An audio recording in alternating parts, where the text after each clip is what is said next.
Hello दोस्तों, कैसे हो आप सभी दोस्तों। आज की इस वीडियो में हम बात करने वाले हैं सूडो कोड के ऊपर। दोस्तों इस वीडियो में हम बात करेंगे सूडो कोड है क्या, बेसिक से लेकर मैं आपको चलने वाला हूं। सूडो कोड के ऊपर बताऊंगा सूडो कोड हम यूज़ क्यों करते हैं, इसके एप्लीकेशंस क्या हैं, एडवांटेज क्या हैं और क्या इसके डिसएडवांटेज हो सकते हैं, क्यों हमें इसको पढ़ना चाहिए, उस सब टॉपिक के ऊपर हम डिस्कशन करने वाले हैं इस वीडियो में। तो वीडियो को लास्ट तक ज़रूर देखिएगा, कोई भी पॉइंट आपका मिस नहीं होना चाहिए, क्योंकि रिक्रूटमेंट प्रोसेस में आपका काफ़ी ज़्यादा यूज़ है। जैसे आप कैब जेमिनाई आने वाली है, उसकी रिक्रूटमेंट प्रोसेस का जो सबसे पहला स्टेज 1 है, उसमें सूडो कोड आपसे पूछा जाएगा। मतलब आप अगर सूडो कोड क्वालिफाई कर पाते हैं तभी आप आगे के लेवल्स में एलिजिबल होंगे। ठीक है, तो सूडो कोड के ऊपर डिस्कशन करते हैं इस वीडियो में। अगली वीडियो में इसके बाद हम डिस्कस करेंगे सूडो कोड को हम लिखते कैसे हैं, बेसिक सिंटेक्स क्या क्या होते हैं, कैसे क्या क्या नोटेशंस होती हैं, उनके ऊपर डिस्कशन करेंगे। उसके बाद हम प्रैक्टिस सेट लगाएंगे काफ़ी सारे सूडो कोड के, ताकि हमारे सारे कंसेप्ट जो है सूडो कोड से रिलेटेड वो क्लियर हो सके। तो चलिए वीडियो में शुरू करते हैं और देखते हैं कि हमारा सूडो कोड है क्या। तो जैसा कि इसके नाम से ही पता लग रहा है हमें, सूडो सूडो मीन्स होता है फॉल्स। तो फॉल्स कोड से हमारा क्या मतलब हुआ। फॉल्स कोड का मतलब हुआ झूठा कोड, जो एक्चुअली में कोड नहीं है। मतलब उसको अगर आप किसी कंपाइलर इंटरप्रेटर पर रन कर देखेंगे तो वो कोई भी आपको आउटपुट नहीं देने वाला। इसका कोई प्री डिफाइंड कंपाइलर नहीं होता, कोई इंटरप्रेटर नहीं होता, ये कुछ भी नहीं होता। बेसिक जो कोड आप ऐसा हो जो एक्चुअली में कोड ना हो, बट हो कोड ही। मतलब आप समझ रहे हैं, बेसिक जो है वो उसका कोड से ही रिलेटेड है, लेकिन वो एक्चुअली में कोई लैंग्वेज स्पेसिफिक कोड नहीं होता है। ठीक है, तो अब बात करते हैं। सबसे पहले सूडो कोड की बात करने से पहले हमें एक चीज़ पता होनी चाहिए जिसको हम बोलते हैं एल्गोरिदम्स।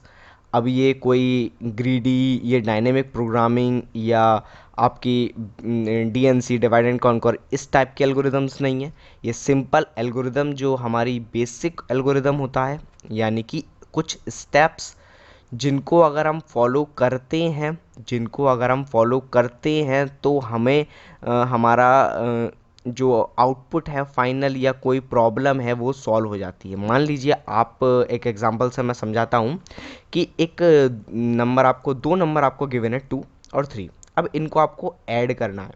ठीक है, तो क्या स्टेप्स होंगे। पहले एक जो 2 है उसको कहीं पर स्टोर करा लो किसी मेमोरी लोकेशन में। दूसरा स्टेप होगा 3 को किसी मेमोरी लोकेशन में स्टोर करा लो। 2 को स्टोर करा लिया, 3 को स्टोर करा लिया। तीसरा जो स्टेप होगा 2 + 3, इनको ऑपरेशन कर दो, यानी कि ऐड कर दो। चौथा जो स्टेप होगा इनको प्रिंट करा दो, या आपको कहीं यूज़ करना तो यूज़ कर लो। ठीक है, तो ये कुछ सीक्वेंस ऑफ स्टेप्स हैं जो हमने फॉलो करे to solve a problem which is to add 2 numbers. ठीक है, तो कुछ अगर सिक्वेंशियल, एक प्री डिफाइंड सीक्वेंस में किसी भी अगर स्टेप्स को हम फॉलो करते हैं तो उसको हम बोलते हैं एल्गोरिदम। ठीक है, algorithm to solve a particular problem.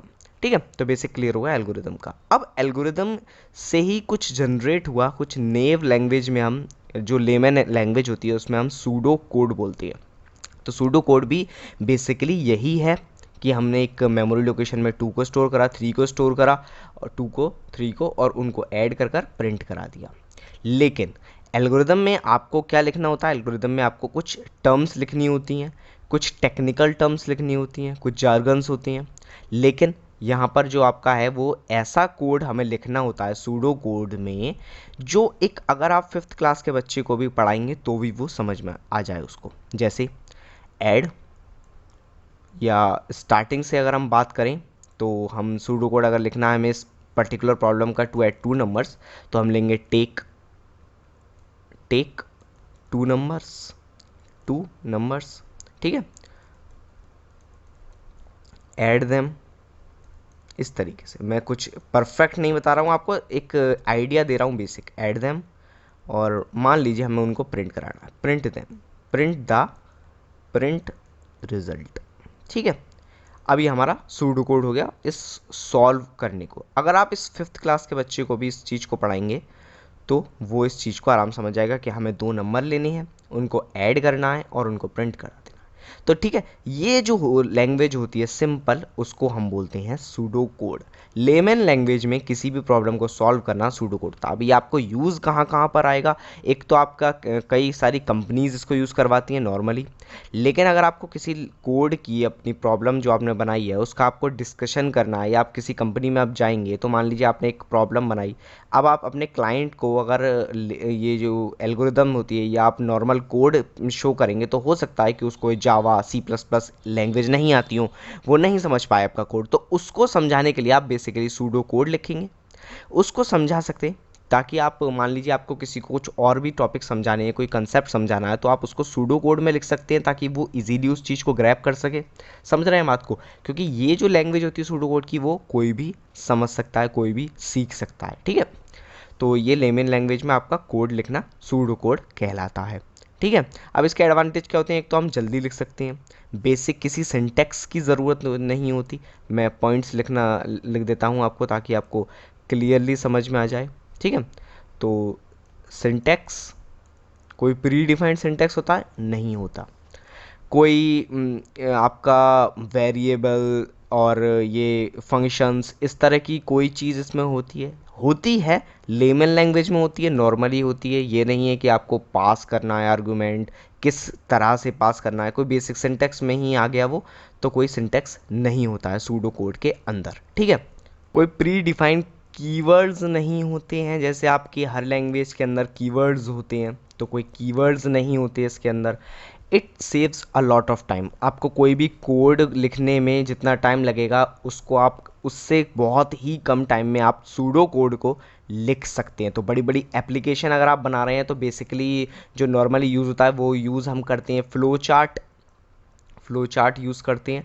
लेकिन फ्लो चार्ट जो है वो नॉर्मली आपको समझने में काफ़ी दिक्कत हो सकती है। जैसे मान लीजिए आपने बनाया कि if this condition is true तो इधर जाइए, if this condition is false तो इधर जाइए, तो ये आपको नॉर्मल जो आपका लेमन, कोई अगर नॉर्मल आदमी है तो वो इसको, नॉन टेक्निकल आदमी है तो वो समझ नहीं पाएगा। लेकिन आप अगर लिख देते हैं if this then do this then this, मान लीजिए एल्स दिस, मतलब दिस की जगह पर कोई एक पर्टिकुलर स्टेटमेंट आ सकते हैं। तो अगर आपका कोई नॉर्मल आदमी भी इस चीज़ को पढ़ेगा कि if this then we have to do this, else we have to do this, ठीक है। तो ये बात नॉर्मल आदमी भी समझ सकता है। तो ये जो बेसिक मैंने आपको समझाया कि सूडो कोड के बेसिक हम यूज़ क्यों करते हैं, सबसे पहली बात तो हमें टाइम बहुत सेव होता है। अगर आप कैपजेमिनाई के लिए या किसी और कंपनी के लिए प्रिपेयर नहीं भी कर रहे हैं तो भी आपको ये सूडो कोड आना बहुत ज़रूरी है, क्योंकि ये आपके सॉफ्टवेयर डेवलपमेंट इन जो आपका कैरियर है उसमें बहुत ज़्यादा फ़ायदा करेगा।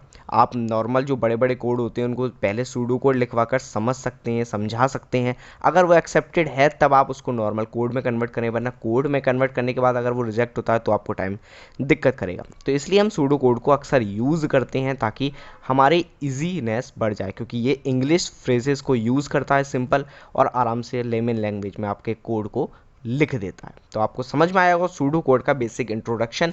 अगली वीडियो से हम बात करने वाले हैं सूडो कोड के सिंटैक्स के ऊपर कि कैसे कैसे आपकी कंडीशन इफ़ एल्स लूप ये सब हम कैसे लिखते हैं। तो आगे वाली वीडियो देखने के लिए अगर आपने मेरे चैनल को सब्सक्राइब नहीं करा तो सब्सक्राइब कर दीजिए ताकि उसकी नोटिफिकेशन आपको मिल जाए। अगर आपको ये वीडियो अच्छी लगी तो इसे लाइक कीजिए, अपने दोस्तों के साथ शेयर कर दीजिए और मिलते हैं आपसे अगली वीडियो में। तब तक के लिए गुड बाय।